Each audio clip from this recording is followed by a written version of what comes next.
Hi, I'm Professor Becky Francis of King's College London. My presentation today was about gender and achievement and really gender myths lacking evidence in relation to differences between boys and girls in learning and of course in terms of what works in raising boys' attainment.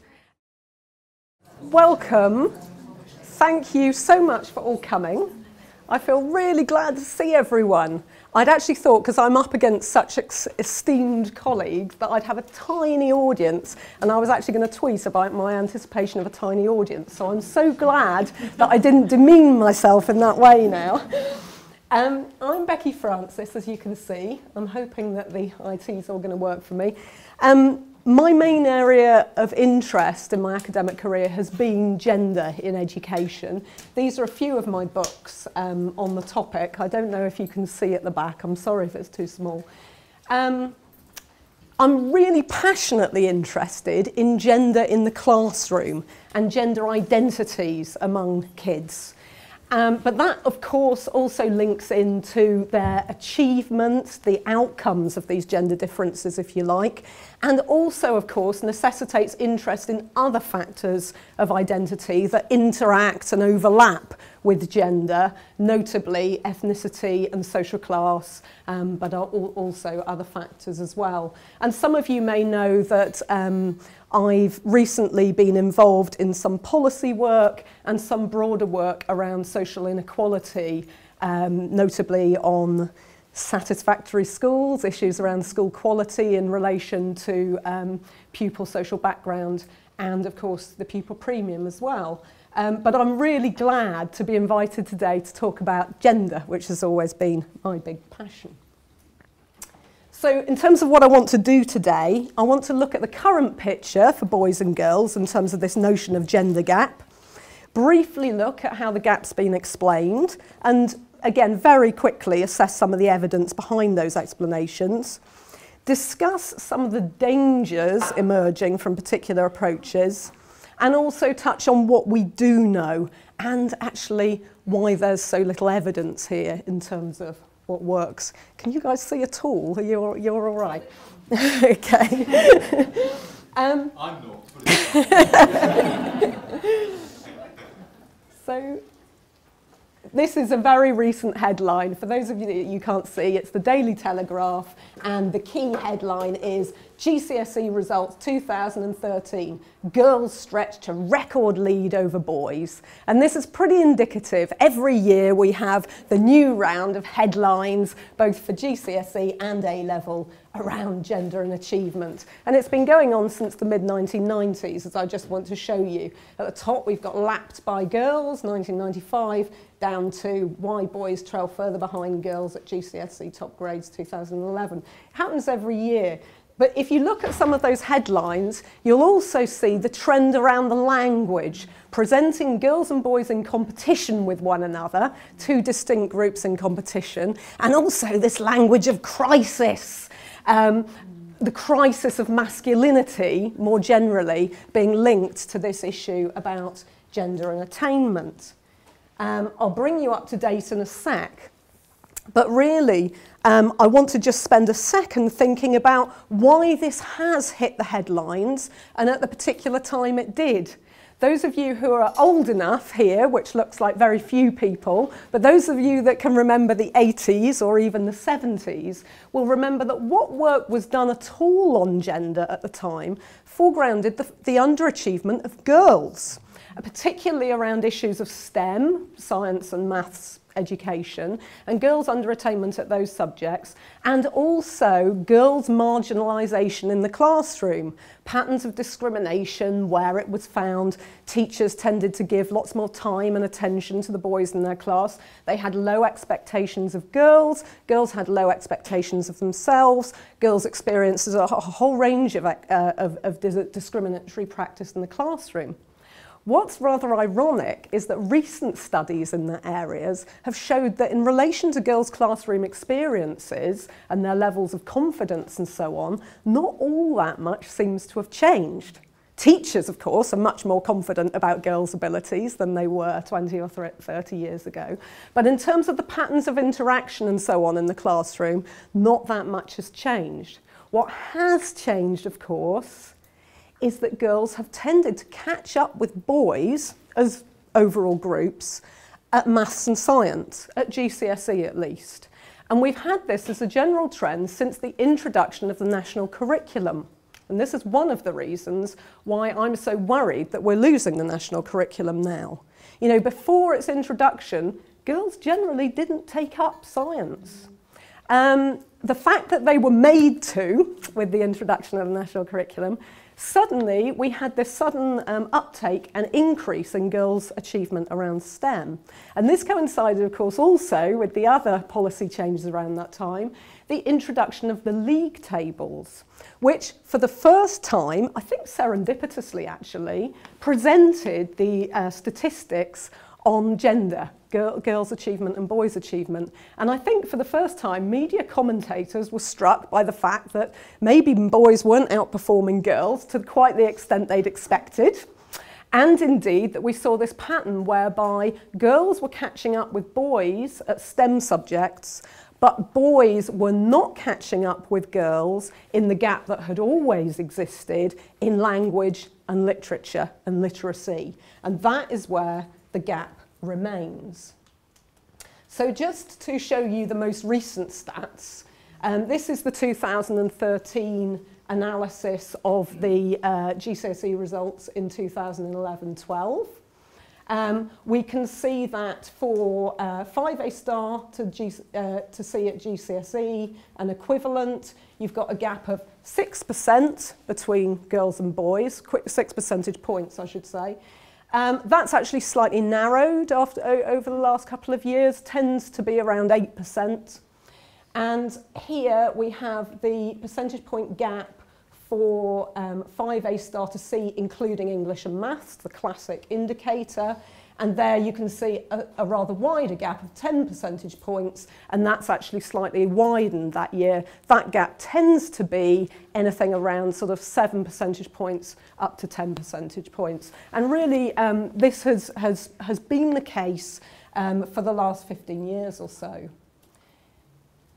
I just want to highlight, I don't know if you can see at the bottom there, the size of the gap comparatively for free school meals, 26 percentage points, really dwarfing some of the gender gaps. And this has been a gap made throughout the debates around boys and achievement, but social class in our system makes a much bigger difference than gender. So again, leading analysts to conclude, especially in relation also to the bigger gaps for ethnicity too, we need to look at these figures in interaction for different groups of pupils, and we shouldn't be looking at just the girls and the boys, but rather as educators we should be asking ourselves which girls and which boys. I'll just quickly whiz through these. I think they're very small for you to see, but really they illustrate a point for me. So these are some statistics on GCSE attainment. First of all, at any subject with a relatively small gap of 7 percentage points, then a much larger gap at English, no gap at maths, and very little gap for science. And we see this, I've got so many of these slides from so many years of giving similar sorts of presentations, and at different levels in the education system as well, and the trends tend to be the same. So this is Key Stage 2, the figures for Key Stage 2. On Level 4, you can see significant gap for English between boys and girls, hardly any gap for maths, virtually no gap for science. At Level 5, an even bigger gap for English, a small gap favouring boys for maths, which again is a trend that we see coming through with higher maths, and again no gap for science. Again, just illustrating the point about social class, this is more recent figures for Key Stage 2 literacy, where, bear in mind, we see really serious gaps. I've just made the point about English. You can see that there's a significant percentage point gap between boys and girls who are not on free school meals, the more affluent pupils. A very big gap here as well for those on free school meals. But look at the gap between those girls on free school meals and boys not on free school meals. We see the same sort of size gap between these two pupil groups and these pupil groups. Again, I think illustrating the point that we mustn't forget that even in this subject area where gender gaps are strongest, still some girls are underachieving at literacy, and we mustn't forget that. Nevertheless, do also look at the difference between these boys on free school meals and not just their more affluent counterparts, but also the girls in that group. So I think that this remains a very important issue. And let's bear in mind that if you're no good at literacy, that's going to affect your abilities in exams at other subject areas as well. You're not going to produce a good geography or history exam if you can't write very well. So what's been said about it? What are the explanations? There are three main explanations, really. Feminisation of schooling, essential, I mean natural differences between boys and girls, and the social construction of masculinity and femininity. The feminisation of schooling, the arguments underpinning that, tend to be the argument that boys need more male teacher role models, something that I've written lots about myself in terms of the research to see whether there's any support for that argument. The argument that the curriculum is feminised, the essential biological differences between boys and girls. There's an argument maintaining that there are brain sex differences between the genders. There's an argument maintaining differences in physical and cognitive development, and both those arguments leading to the conclusion that of this view that boys and girls have different learning preferences and styles. Then in relation to the social construction of masculinity and femininity, this is the view that gender is a social phenomenon created through socialization or mutual construction in interaction, that from an incredibly early age, possibly even when kids are still in the womb, they begin to receive messaging, and messaging goes on around them about what is expected for girls and boys according to their gender. That they pick up these messages from a huge variety of social institutions, and that they learn very quickly that gender is a key pillar of our social identity, arguably the key pillar of our social identity, and that therefore it's really important for them to produce and construct themselves in the right way according to their gender. And we see phases of gender performance, what's called gender category maintenance among kids at different ages. Now, there is a huge body of research supporting this. I don't think there is any evidence, there are no commentators who would suggest that social factors have no bearing on the way that kids create different behaviours according to gender.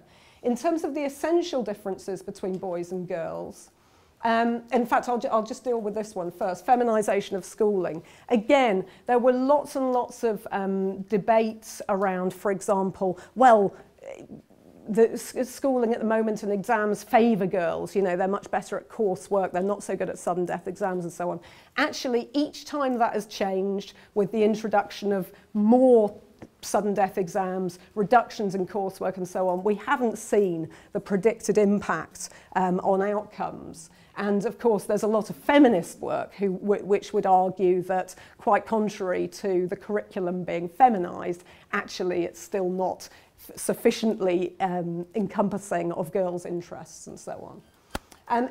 Coming back to the notion of essential differences, of course we could all debate this all day and we all have different views. There is not enough evidence yet to suggest that there are strong biological differences that support different outcomes for girls and boys. Basically, I'll just quote to you from Slavin, the psychologist. The most important thing to keep in mind about this debate is that no responsible researcher has ever claimed that any female-male differences on any measure of intellectual ability are large compared to the amount of variability within each sex. In other words, even in areas where true gender differences are suspected, these differences are so small and so variable that they have few, if any, practical consequences. And as Baron Cohen and others who write in this area have all agreed, basically the within-group differences are greater than the between-group differences. And for that reason, it is not only wrong, but also dangerous for us to think about applying generalizations and teaching accordingly to girls or boys, because within that, the group that you're calling the boys, you'll have a range of difference, and that approach won't suit everyone.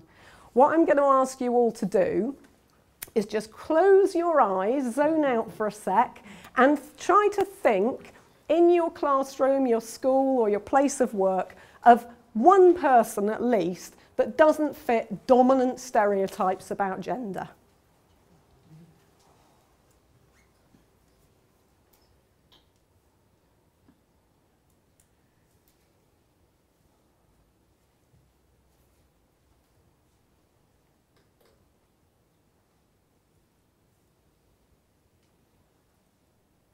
Don't fall off to sleep. Did anyone not manage to think of anyone? Goodness, got full suite.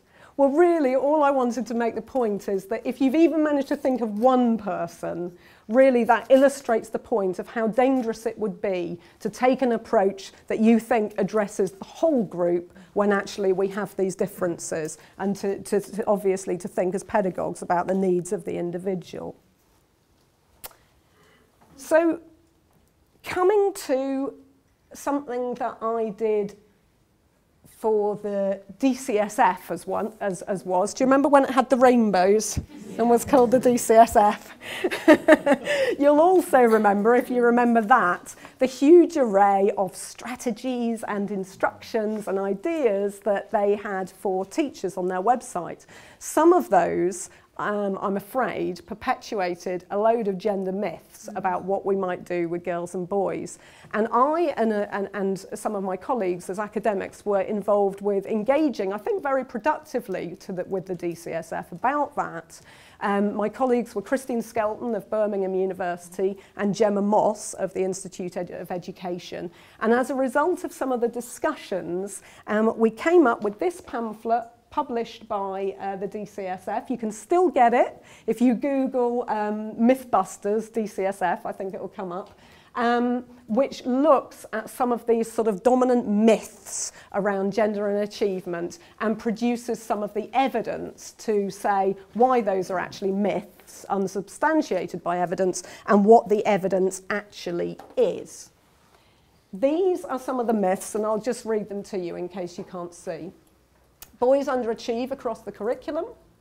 Boys' educational performance suffers because the curriculum doesn't meet boys' interests. Boys are naturally different to girls and learn in different ways. Boys and girls have different learning styles, with teaching needs to match. Coursework favours girls and sudden death examinations favour boys.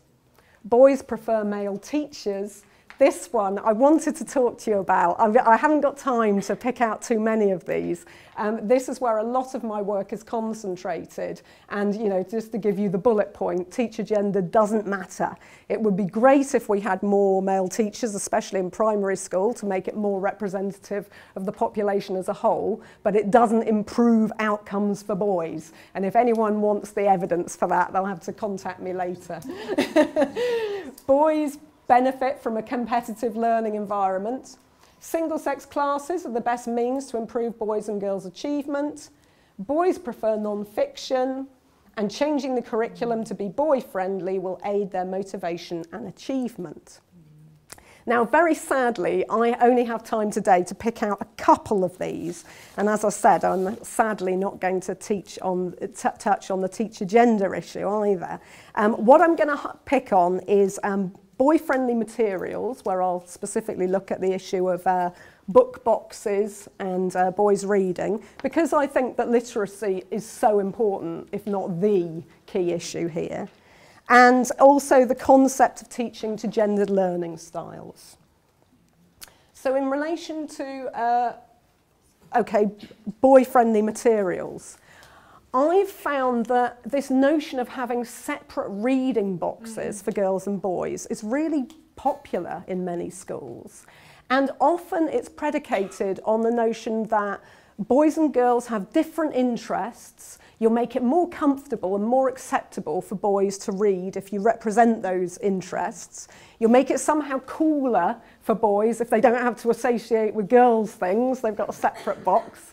And also, within all this, that boys prefer non-fiction. So within those boys' reading boxes, as well as having some sort of football-oriented things and so on, you'll also get a lot of non-fiction. Now, I think that all those messages are really problematic. They tell boys and girls that reading is gendered.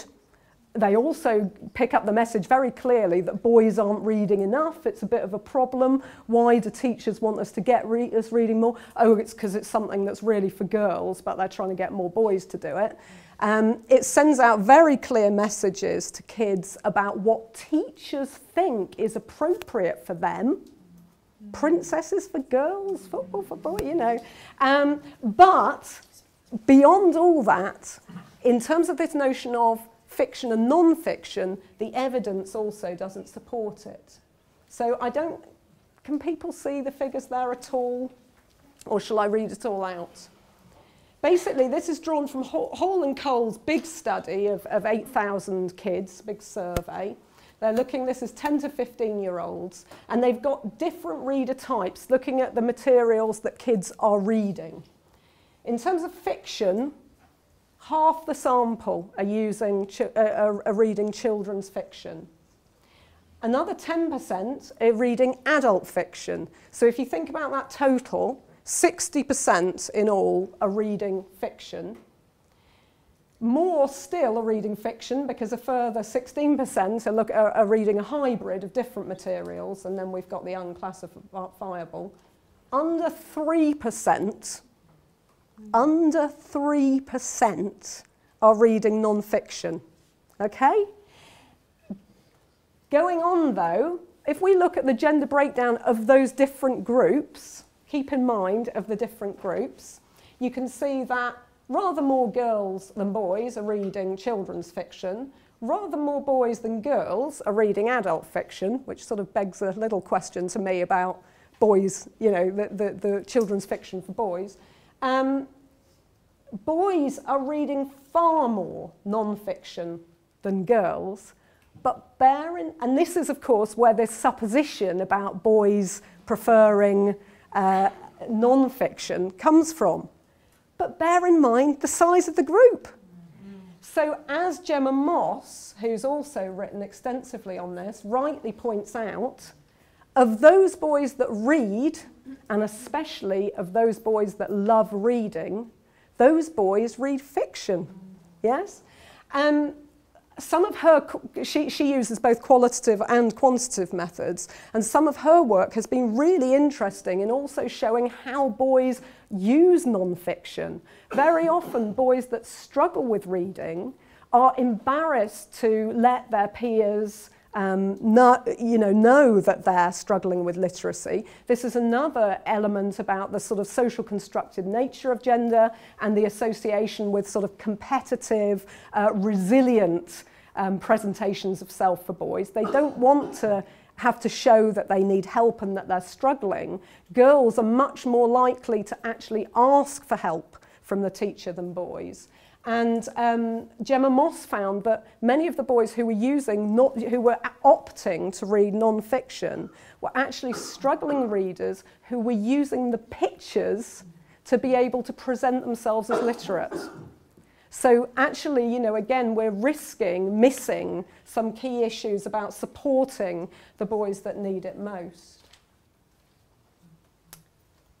Moving swiftly on to learning styles. These are just two quotes taken from a big study that I did. They're completely serendipitous. And by the way, you know, of course, they're pseudonyms, and it's purely coincidence that these are men teachers. You know, female teachers were also making comments like this. So can you all read at the back there?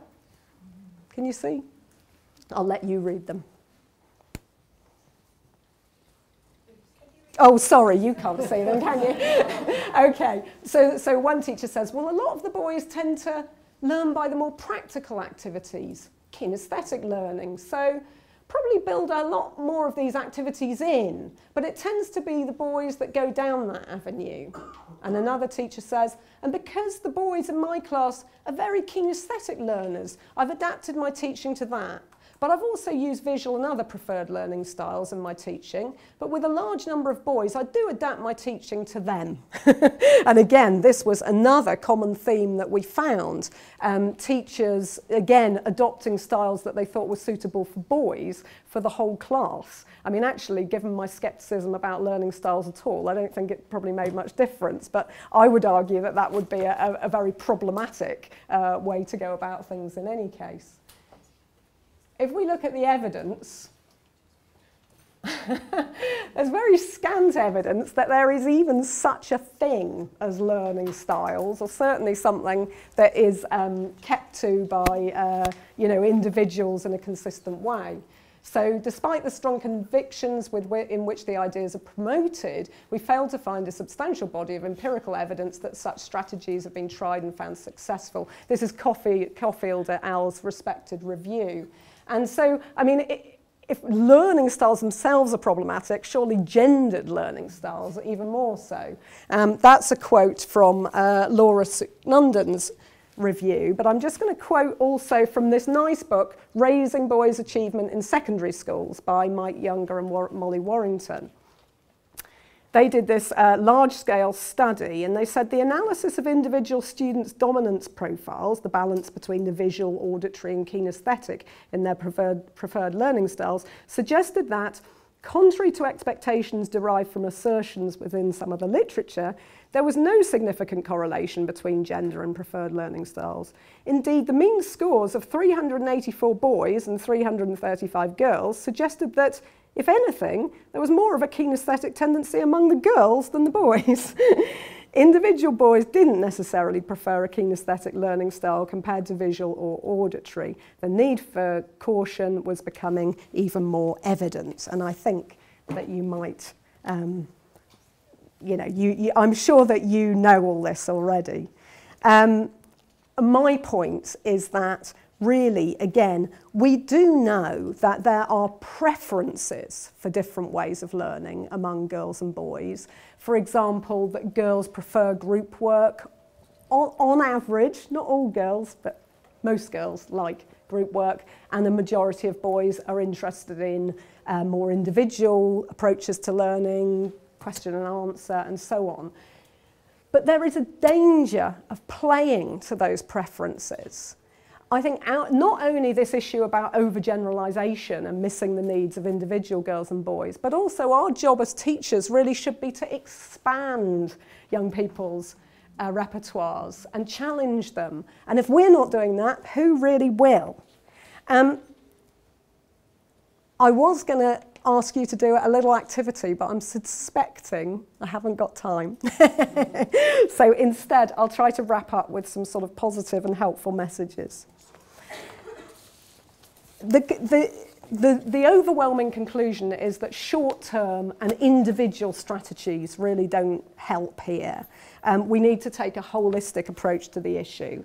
There's also a general problem for educational research. You'll have noticed, even from my presentation, that we seem to know a lot more about what doesn't work than what does work. And I think that we, as academics, I say we, myself and others, are really sort of culpable within this, because there does seem to be a tendency to critique current practice rather than drawing on promising approaches that build on the research evidence and then evaluating those to explore effectiveness.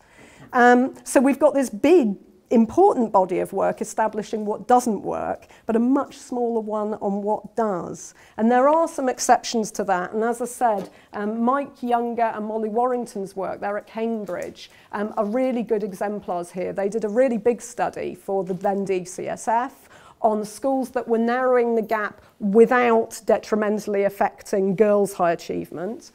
And have come up with some really useful conclusions, I think. There's one book on secondary and one on primary for those primary teachers here as well.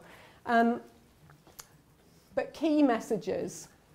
It's in schools where gender constructions are less accentuated that boys tend to do better, and strategies that work to reduce constructions of gender difference that are most effective in facilitating boys' achievement. Now, this is mine and Christine Skelton's conclusion from our book, Reassessing Gender and Achievement, but it's drawn on a review of the literature, including studies like Molly and Mike's. First of all, we need a whole school approach that tackles stereotypical constructions of masculinity and femininity, has high expectations across the board, both for girls and boys, but also instigates critical reflection among kids and staff, I think. I think we should all be having these conversations about how gender's manifesting in school and the implications of that. The good news is that kids really enjoy it. In terms of this notion of challenging gender constructions, I've highlighted literacy here. Teaching strategies to encourage pupils to reflect on gender constructions, including discussion of the impact of those constructions in school. I've said literacy lessons can be ideal vehicles for that work. And there's actually quite a lot of material out there about how, you know, actually classic texts are a really good way into the notion of gender stereotyping and gender roles. It could be fairy stories in the primary years. It might be soap operas, you know, TV series or movies and so on in secondary. But to look at dominant texts of gender and then get kids talking and thinking about that, and then in relation to their own behaviours and in relation to notions around educational achievement, to really make them think about how their gender performances are affecting their behaviour in schools and potentially the implications of that. As I say, young people really enjoy those discussions. They're incredibly productive. And those are just some of the key texts underpinning this work to show that I'm being evidence-based. So just to wrap up, I hope to have debunked a couple of myths about gender and achievement and provided some food for thought about how to address gender gaps. Also, I've raised the challenge for academics and teachers to work together to use the existing evidence to inform promising new approaches, which we can then responsibly evaluate to inform more productive practice in this field. Thanks very much for listening.